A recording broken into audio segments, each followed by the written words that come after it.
welcome to another Bachelor recap. My name's Yani if you're new, and another drama-filled episode, so let's get right into it. The episode starts off with a preview of the rose ceremony, and Victoria's being very dramatic and she's crying, and of course her bra is showing again.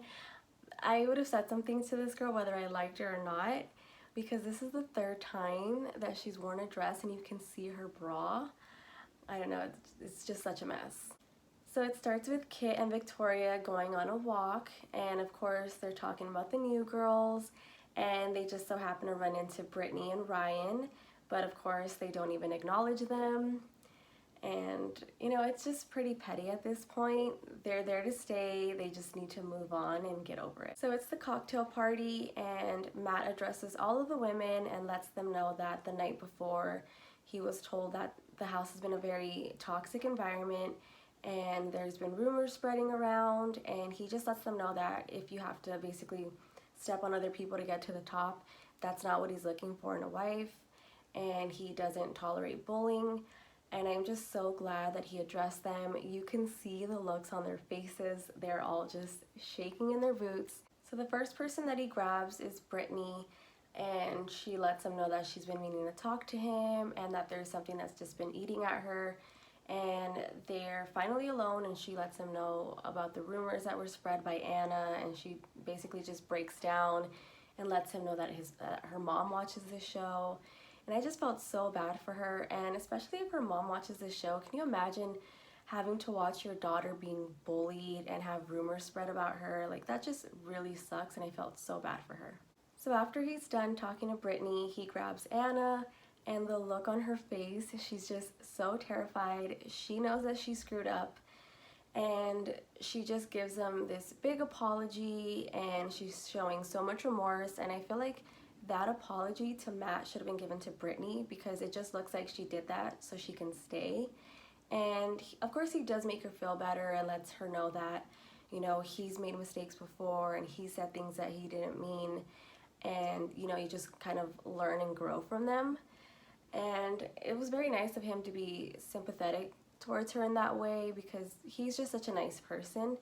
He just lets her know that it wouldn't be right to keep her there to all the other women, and she just starts crying, and then he sends her home. I'm just glad that he sent her home, kind of letting the other women know who are part of it that he's not taking that lightly.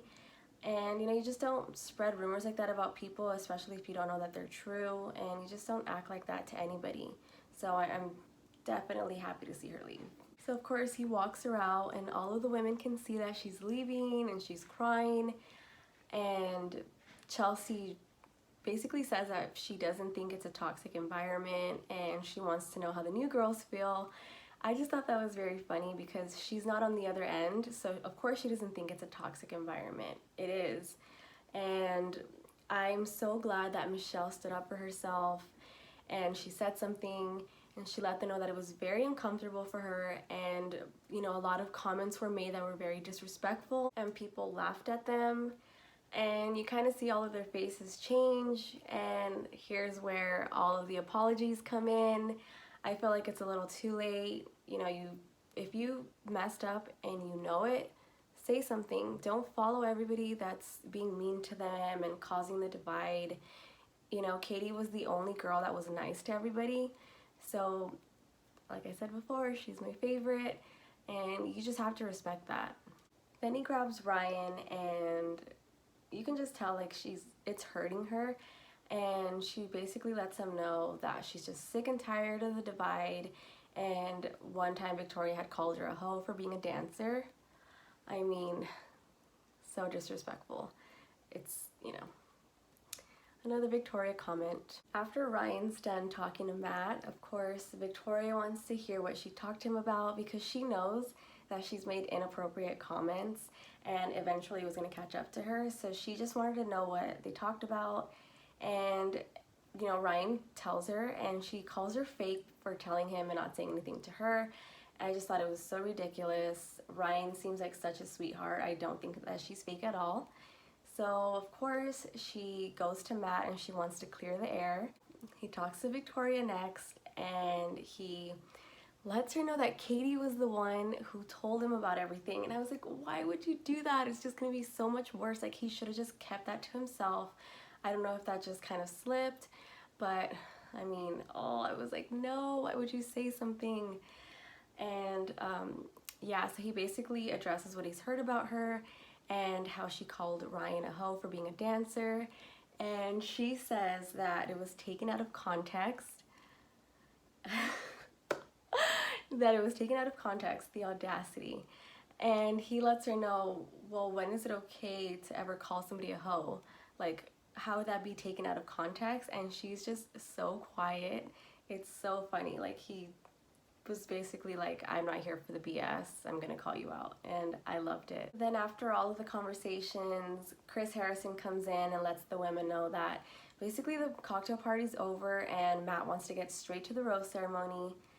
And they're all just freaking out. Victoria, that's when you see the scene where she was freaking out in the beginning and being dramatic. And she's just, pretty much she knows that she dug her own grave and that she was done. Like, she knew she was going home. I think we all did. So the last rose goes to Serena C, and I feel like she should have gone home, but he ended up sending Catalina home, Lauren, Mari, which I was so sad about, and Victoria. Finally, I didn't think that we were going to see the day that he was going to send her home. I mean, obviously she's good for the drama, but I mean, she was just a little bit too much after a while. As they're saying their goodbyes, Victoria's the last one, and she seems like she's still trying to process what just happened. And she looks at Matt and tells him that she feels bad for him because he's listening to hearsay and not listening to the facts. And the best part is he just stared at her. He didn't even say anything, and that pissed her off. And she's talking to the camera and saying that she never wants to date a Matt again. Good for all the Matts out there. And I feel like if anyone ever meets her, they should just introduce themselves as a Matt. And yeah, it was just so funny. She just was throwing a tantrum because she didn't get her way. And well, bye. We're not gonna miss her. Oh, maybe a little, who knows. The following day, we get the first date card and it goes to Rachel. I was so excited because Rachel is one of my favorites. And it says, our fairy tale begins today. And her face just lit up. She was so excited. And the date is basically a shopping spree. What woman doesn't love a shopping spree? And to be spoiled and pampered, it was just very nice. She just seemed so happy the whole time, and so did Matt. And I feel like I was just smiling the whole time. I like to see them together. They're very comfortable. Then she makes a comment about needing some heels. So of course he gets her some Christian Louboutins. What a lucky girl. And she shows up to the house and all of the women are watching her walk in with 2 hands full of bags, just putting more salt to the wound.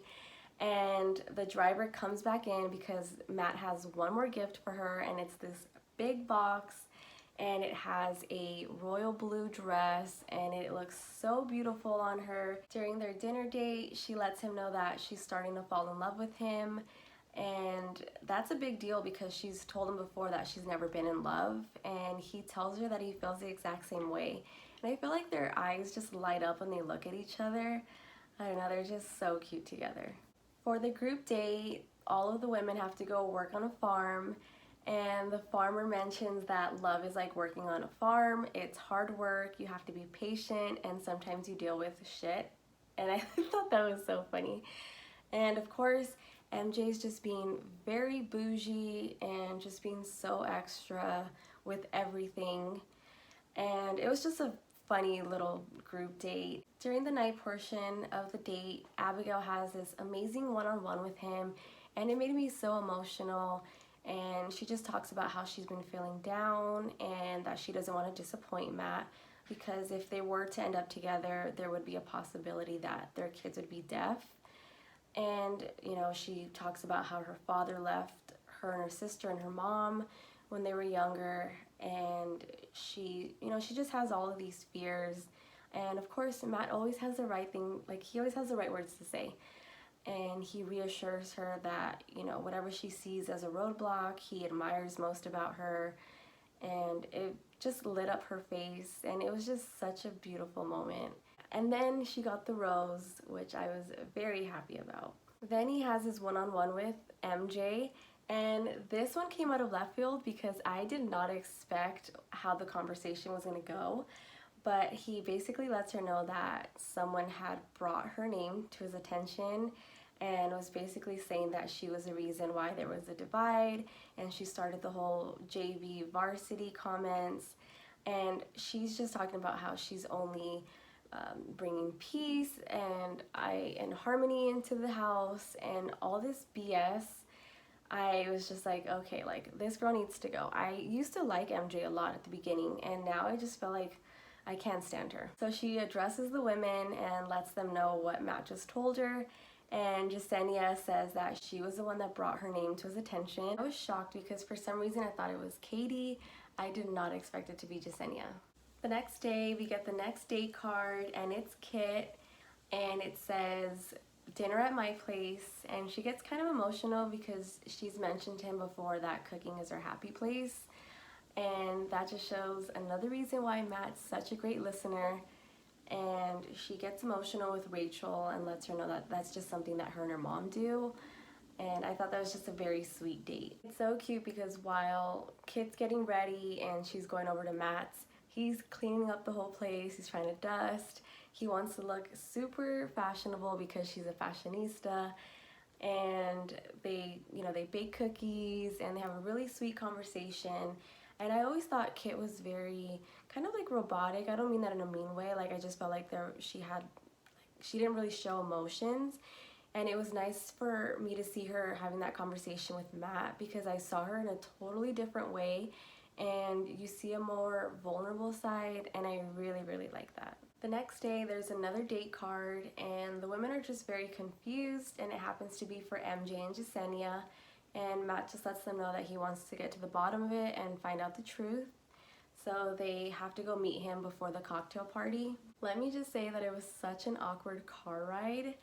And so they're sitting down waiting for Matt, and of course MJ's not taking accountability for any of her actions, and she's just basically saying that Jasenia has put her character into question, and Jasenia's letting her know that she just told him the truth.